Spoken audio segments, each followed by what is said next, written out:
अवैध धर्मांतरण के केस में यूपी एटीएस ने जलालुद्दीन उर्फ छांगुर बाबा के साथ 3 अन्य लोगों को गिरफ्तार किया है। ये जो कार्रवाई है उसमें जिन लोगों का अवैध रूप से धर्मांतरण कराया गया था उसमें एक महिला हमारे साथ हैं।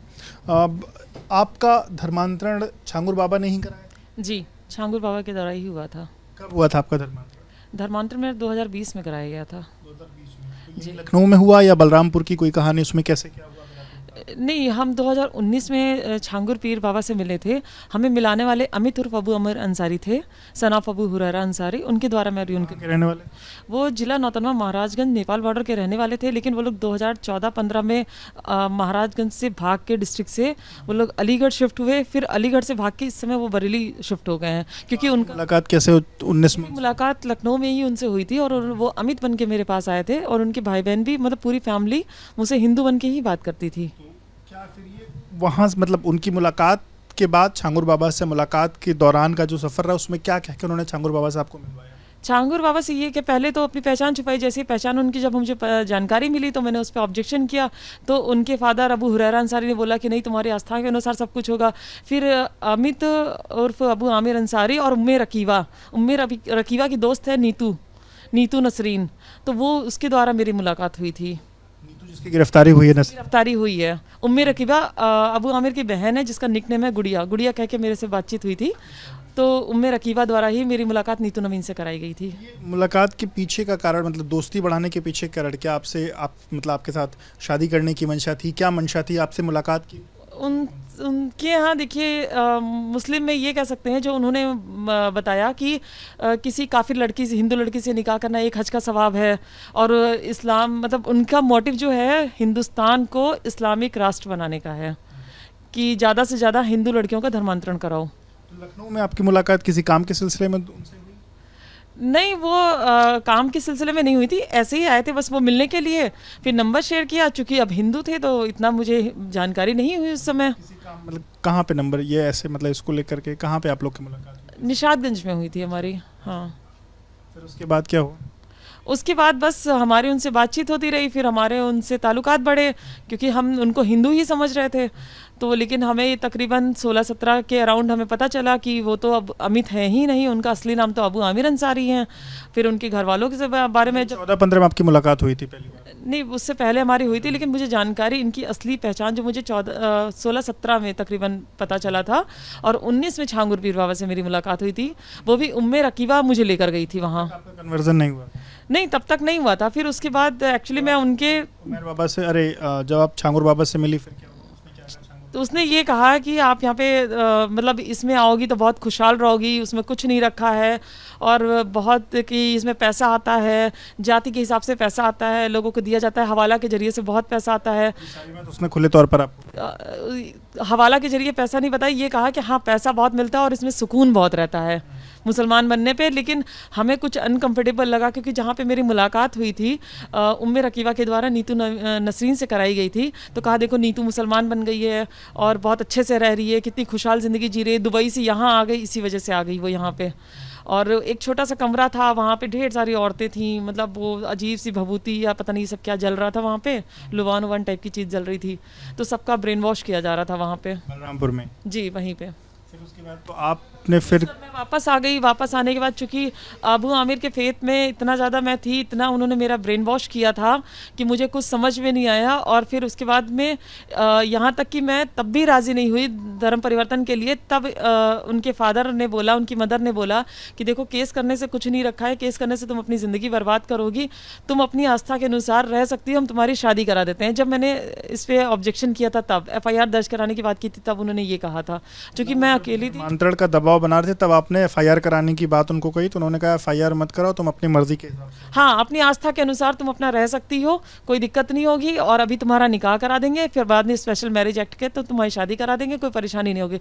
लेकिन सब झूठ था, क्योंकि उस समय FIR कराने की मैंने बात कही थी, तो उन्होंने उस चीज़ को बस चेंज किया। उनका उद्देश्य ही यही था कि मेरी ज़िंदगी को तबाह और बर्बाद करना। इससे पहले उनका भाई डॉक्टर अबू सईद अंसारी जो है 14 या 15 के करीब उसने भी निकाह किया था एक हिंदू दलित लड़की से और उसको छोड़ दिया। वो कहाँ है पता नहीं। उसके अलावा अबू हुरैरा के एक भाई हैं जिसका नाम मुन्ना है। 2022 से मेरी उससे मुलाकात हुई थी। उसकी शादी भी एक हिंदू महिला से कराई गई थी अबू हुरैरा के द्वारा। मतलब इनका धर्मांतरण का कार्य अगर देखा जाए तो बहुत पुराना चल रहा है। तो ये आपका फिर धर्मांतरण हुआ कि नहीं? जी मेरा हुआ था। उन्होंने जोर दिया, निकाह कराया मेरा। शादी के बाद ये हुआ, मतलब शादी शादी के उस समय उनका कहना है कि उस समय अरबी उर्दू में चीज़ें रहती हैं तो कलमा पढ़ने से लोगों का धर्म परिवर्तन होता है। तो मुझसे निकाह के दौरान कहा गया, जो पढ़ा रहे थे मौलाना थे, तो उन्होंने कहा जो मैं बोल रहा हूँ उसको दोहराती जाओ। तो उन्होंने कलमा पढ़ाया। तो मुझे बाद में पता चला कि अच्छा इसको कलमा कहते हैं। फिर उसके बाद निकाह पढ़ाया। कहा तुम मुसलमान हो गई हो, मुसलमान के हिसाब से। मतलब बाद में बताया कि तुमने कलमा पढ़ा था उस समय, मुझे नहीं पता अरबी में होता क्या है। अरबी मुझे नहीं आती है। मतलब शादी के समय ही छल करके आपको, मतलब एक तरीके से छल करके इसलिए क्योंकि उस समय मैं एफआईआर की मैंने बात कर ली थी और मैंने कहा था नहीं मैं तो लड़ूंगी इस चीज़ के लिए, न्याय के लिए। तब उन्होंने कहा था नहीं नहीं अपनी आस्था अनुसार रह सकती हो, कोई तुम्हें परेशान नहीं करेगा। लेकिन उसके बाद ही मतलब कुछ समय के बाद 2-3 दिन के 4 दिन के बाद ही इन लोगों का ये सब मारपीट और ये सब शोषण शुरू हो गया था। और ये इनके पूरे घर में छांगुर पीर की सक्रिय गैंग है ये। मतलब अगर गैंग के सदस्य बोले तो इन आपकी शादी हुई थी वो घर? हाँ, इसमें जो उस घर का जो मास्टरमाइंड है वो डॉक्टर अबू सईद अंसारी है, जो लड़कों को खतना कराता है अलग अलग हॉस्पिटल में। और कई छोटे बड़े मदरसों और एनजीओ से भी ये लोग जुड़े हुए हैं। और इनकी जो घर की औरतें हैं, जैसे उम्मे रकीबा है, उम्मे हबीबा, 2 लड़कियां हैं इनके घर भी, जिसका इंट्रोडक्शन मेरे पास रानी और गुड़िया करके कराया गया था। तो लड़कियों को मतलब हिंदू लड़कियों को फंसाना, उनको कन्विंस करना। और इनकी जो माँ है सईदा खातून, ये मतलब दीन की शिक्षा देती हैं, दीनी तालीम देती हैं। और लड़कों को अबू सुफियान देता है, मुफ्ती है वो, मुफ्ती अबू सुफियान अंसारी पूरा नाम है उसका। तो वो देता है। लखनऊ में ये सब होता है? नहीं, ये लखनऊ में नहीं होता, ये कई जगह होता है। जैसे मैंने बताया ना कि नौतनवा से ये लोग भागे अलीगढ़, अलीगढ़ से फिर भागे ये लोग बरेली। और ये इनके जो ये सब कुछ कहाँ, लखनऊ में कराया गया, बरेली में कराया गया, अलीगढ़ में कराया गया? मुझसे ये अलीगढ़ में कराया गया और लखनऊ में कराया गया, 2 जगह थी। क्योंकि लखनऊ में जहाँ रहती थी वहाँ कोई रहता है कि वहाँ सब ने छोड़ दिया? नहीं, किराए से अबू आमिर किराए से रहते थे, छोड़ के भाग जाते थे। ये उन्होंने किया। ये 2022 में आपका कन्वर्जन हुआ या 20 में? 20 में हुआ था। फिर आप कब तक मुस्लिम धर्म में रही और फिर कैसे आप विश्व हिंदू रक्षा परिषद से कैसे मिली आप? मतलब उसके बाद जब मेरे साथ शोषण होने लगा, जब मेरे साथ जोर जबरदस्ती हर तरह से होने लगी, मुझे परेशान किया जाने लगा, तो उसके बाद मैंने एक मतलब न्यायालय की शरण भी लेना चाहा। कई हमने मुकदमे मतलब वो एप्लीकेशन भी डाली। फिर उसके बाद अभी कुछ टाइम पहले विश्व हिंदू रक्षा परिषद नहीं एटीएस सॉरी एसटीएफ द्वारा मुझे कॉल आया था कि तुम्हारा कोई धर्म परिवर्तन हुआ है। तो मैंने उनको बताया हाँ। तो उन्होंने बताया, बुलाया मुझे इन्वेस्टिगेशन के लिए। तो मैं वहाँ पे गई। समय पहले ये अक्टूबर की बात होगी, अक्टूबर 2024 की बात होगी। तो मैंने उनको पूरी जानकारी दी कि हाँ ऐसा हुआ है, इनका बहुत बड़ा गैंग चल रहा है और सक्रिय गैंग जो इनका सदस्य हैं वो ये लोग हैं, और जिनके द्वारा आज से नहीं बहुत टाइम से चल रहा है। और फंडिंग बहुत बड़ी मात्रा में आती है इनके यहाँ। अपने पति को कब छोड़ा आपने? 2021 में ही, 21 से ही। 20-21 आप साथ रहे, फिर 21 में? हाँ, 21 में ही छोड़ दिया था। 21 आपके ऊपर कोई दबाव बनाया गया किस तरीके का, आपको वापस मतलब अपने साथ लेने का, रखने का, या कैसे आप छोड़? नहीं, उन्होंने साथ रखने का तो बिल्कुल भी नहीं, क्योंकि मैं उनकी सारी चीज़ें जान चुकी थी। तो उनका मोटिव यही है कि पहले भी वो ऐसा कर चुके हैं, वो जान से मार देते हैं। अगर उनके हिसाब से कोई नहीं चल रहा है तो वो जान से भी मार देते हैं। ऐसा हुआ है पहले भी। तो अगर उनके साथ अगर मैं रह जाती तो शायद मैं जिंदा ना बैठी होती यहाँ पे। आपके हिसाब से कितने लोग का धर्मांतरण इस पीर बाबा ने, ये जो बाबा है इसने, छांगुर बाबा ने कितने लोग? छांगुर बाबा की बात करें तो कम से कम कुछ नहीं तो 5000 लोग होंगे। और अगर जो मेरे अपोनेंट जिनकी मैं बात करूँ अमित उर्फ अबू आमिर अंसारी के परिवार की, तो इनके द्वारा कम से कम 5 लोग तो आराम से हैं, उससे ज़्यादा ही निकलेंगे। कुछ पैसे रुपए मिले थे धर्मांतरण? नहीं, पैसा देखिए आता तो फंडिंग तो बहुत बड़ी मात्रा में की जाती है, वो भी जातिवाद होती है। लेकिन ये लोग देते किसी को नहीं है, ये लोग खुद रखते हैं और हवाला के जरिए से पैसा आता है। क्योंकि मुझे सारी जब जानकारी हो गई इनके घर की, तब इन्होंने मुझे भगा दिया वहाँ से। अब आप वापस अपने धर्म में आकर के खुश? हाँ, बहुत खुश हूँ मैं बल्कि। लेकिन अभी थोड़ी सी परेशानी ये है कि सरकार से भी रिक्वेस्ट करते हैं कि हम लोगों के लिए कुछ मतलब ऐसा करें ताकि हम लोग अपनी स्थिति को सुधार सकें जल्दी से जल्दी। आपकी इस लड़ाई में आपका परिवार आपका साथ दे रहा है? नहीं, परिवार साथ नहीं दे रहा है। परिवार ने छोड़ दिया? जी। क्योंकि आपने अपने परिवार के खिलाफ जाकर? जी, परिवार के खिलाफ जाके किया था, इसलिए परिवार ने साथ छोड़ दिया है। बिल्कुल, तो देखिए ये एक वो पीड़िता हैं जिन्होंने अपने परिवार के खिलाफ जाकर के किसी एक युवक के साथ, इनका मन जब साथ में मिला तब रहीं, लेकिन जिस तरीके से उनका धर्मांतरण कराया गया उसके बाद ये परेशान रहीं। चीज़ों को सब कुछ जानने के बाद फिर इन्होंने उस व्यक्ति को भी छोड़ा फिलहाल, लेकिन एटीएस ने जो मुख्य शख्स है उसको गिरफ्तार किया है। पर इनका कहना है कि नेटवर्क बहुत बड़ा है, 5000 से अधिक लोगों को ये माना जा सकता है कि जो धर्मांतरण है वो कराया गया है। एटीएस की जो छानबीन है वो जारी है। छांगुर बाबा की जो गिरफ्तारी हुई है उसमें विश्व हिंदू रक्षा परिषद का एक बहुत बड़ा योगदान है। गोपाल राय उसके जो राष्ट्रीय अध्यक्ष हैं वो हमारे साथ हैं। गोपाल राय जी, आपने इससे जुड़े जो तमाम तथ्य हैं वो पुलिस को भी बताए, क्या पूरी कहानी रही, कैसे आपको पता चला और कैसे आप पुलिस तक पहुंचे, क्या रहा? देखिए 23 जून को हमारे यहाँ कुछ लोग आए कि आप विश्व हिंदू रक्षा परिषद चलाते हैं तो हिंदुओं की रक्षा कैसे होगी। हमने कहा मतलब क्या है, तो उन्होंने बताया कि ऐसे ऐसे सैकड़ों लोगों का धर्म परिवर्तन किया जा रहा है और सबसे बड़ी चीज़ ये है कि उसमें भूमिका परिवर्तन जो हो रही है वो थाना तो अलग है, उसका सपोर्ट कर ही रहा है छांगुर बाबा का।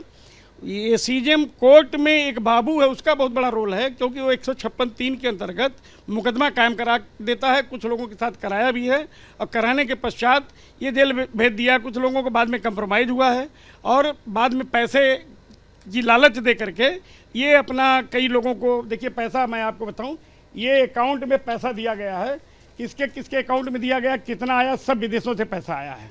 एक एक पूरी इसकी आप ले भी सकते हैं और ये 90 करोड़ रुपया है टोटल, ये पैसे आए और सब विदेश से, इंडिया से एक भी नहीं। ये इस्लामी देश बनाने की योजना सारी इसकी बनी थी और अभी ये समझ लीजिए कि इसका मुंबई में कई प्रॉपर्टी है, कई करोड़ की, इसकी प्रॉपर्टी पूना में है और ये 16 करोड़ रुपए का जो ये आतंकी कैंप बनाने का है ये भी पूना का ही, सब लिखा पड़ी उन्हीं सबों का। ये सब हम लोग कैसे एक सप्ताह के भीतर ये एग्रीमेंट है, ये छांगुर बाबा है और ये जो सिंधी समाज से थे इनको भी धर्मांतरण करा के अपने ग्रुप में शामिल कर लिया है।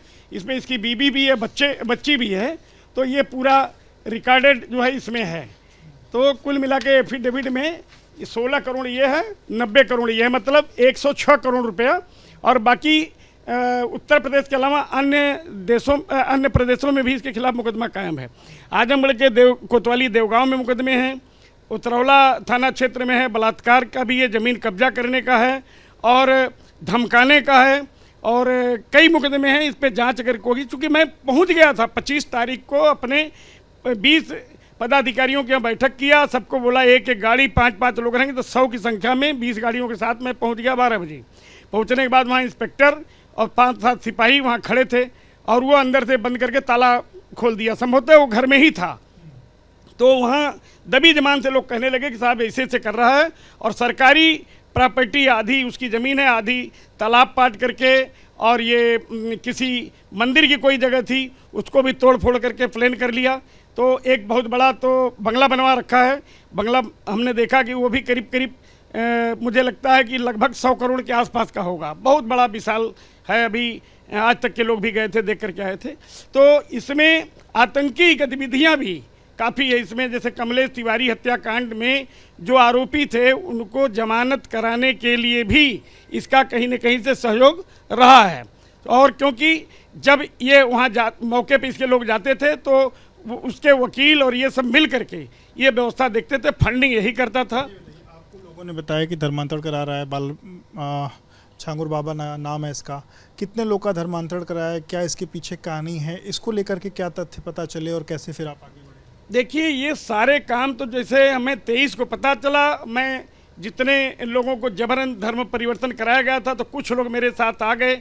उस दिन करीब 22 के आसपास आए थे, लेकिन 14-15 लोगों का ही हो पाया, क्योंकि बहुत लोग डर गए थे। डर ये गए थे कि ये कहीं मरवा न दे, क्योंकि इसके गुर्गे बहुत हैं। इसके कम से कम 400-500 पूरे नेटवर्क पूरे भारत में फैला हुआ है। उसका काम यह धर्मांतरण कराना, और ज़्यादा हिंदू जब कन्वर्टेड हो जाएंगे, धर्म परिवर्तन कर लेंगे, तो हम लोग बड़ा स्तर पर इस्लामी देश को बनाएंगे। भारत अब इस्लामी देश बन जाएगा। पास और लोगों की सूची होगी जिनका धर्मांतरण कराया गया है और अब और बड़ी संख्या में क्या आप उनको घर वापसी कराने के लिए? अभी मैं तो कर ही रहा हूं, लेकिन मैं आपको बताऊं इस बीच धमकियां भी आना शुरू हो गई। कई हमारे पास वो भी व्हाट्सएप पर भी आया हुआ है। दूसरी चीज़ क्या है कि हमारी 2 सुरक्षाकर्मी पिछले 18 साल से थे, 2 साल पहले हटा दिया गया। किस कारण से हटा गया, यहाँ COALIU की भूमिका संदिग्ध है। मेरे पास तो इस समय सुरक्षा भी नहीं है, इसलिए अब हमें निकलने के लिए भी सोचना पड़ता है कि हम निकलेंगे कैसे। अभी फिर कैसे आगे लड़ाई, क्योंकि आपने बताया कि आप इन तमाम चीज़ों को लेकर के आप जो पुलिस है उसको भी आपने सूचना दी। यहाँ से मैं जब गया तो जाने की सूचना के साथ साथ मैं मुख्यमंत्री जी को ये पूरी प्रोफाइल मुख्यमंत्री जी के कार्यालय में दिया और संजय प्रसाद जी के यहाँ भेजा। व्यक्तिगत रूप से अमिताभ यश एडीजी कानून व्यवस्था से मिला, उन्होंने मदद किया। उन्होंने कहा कि आप चिंता न करिए, हम बहुत जल्द इसका खुलासा करेंगे, 2 से 3 दिन का समय दीजिए। लेकिन उन्होंने एक दिन भी पूरा 24 घंटा नहीं बीता, एक गिरफ्तारी ठोस आदमी कर लिए। अभी 3-4 और प्रमुख हैं, बाकी छोटे स्तर के तो बहुत हैं। आगे लड़ाई और जारी रहेगी। लड़ाई जारी रहेगी, क्योंकि हम लोग जितने सनातन धर्म से जुड़े लोग हैं, जो पीड़ित हैं, अब पीड़ित करने का तरीका देखिए ना। इसका तरीका ये है, धारा 156(3) एक ऐसी चीज़ होती है, अदालत तत्काल कोई आदेश नहीं करती है, बहुत समय लगता है। लेकिन वहाँ एक बाबू कोई उपाध्याय था, उसकी पत्नी के एक अकाउंट में 20 लाख रुपया गया है, वो इसलिए कि 2 से 3 लाख रुपया ले लेता था तो तत्काल जो है वारंट जारी करा देता था। मुकदमा पंजीकृत करना, वारंट जारी कराना। तो ऐसे में मरता क्या ना करता तो आदमी समझौता कर लेता था, जो जैसा कहता था वही करता था। गोपाल राय जी को सुन रहे थे, उनका कहना है कि इस लड़ाई को कैसे उन तक लोग पहुंचे, फिर उसके बाद उन्होंने इस लड़ाई को आगे बढ़ाया, पुलिस से भी मिले और अभी फ़िलहाल यूपी पुलिस ने जो मुख्य आरोपी है उसको तो गिरफ्तार कर ही लिया है, अन्य की भी धरपकड़ जारी है और उनका कहना है कि इस लड़ाई को और आगे तक लड़ा जाएगा।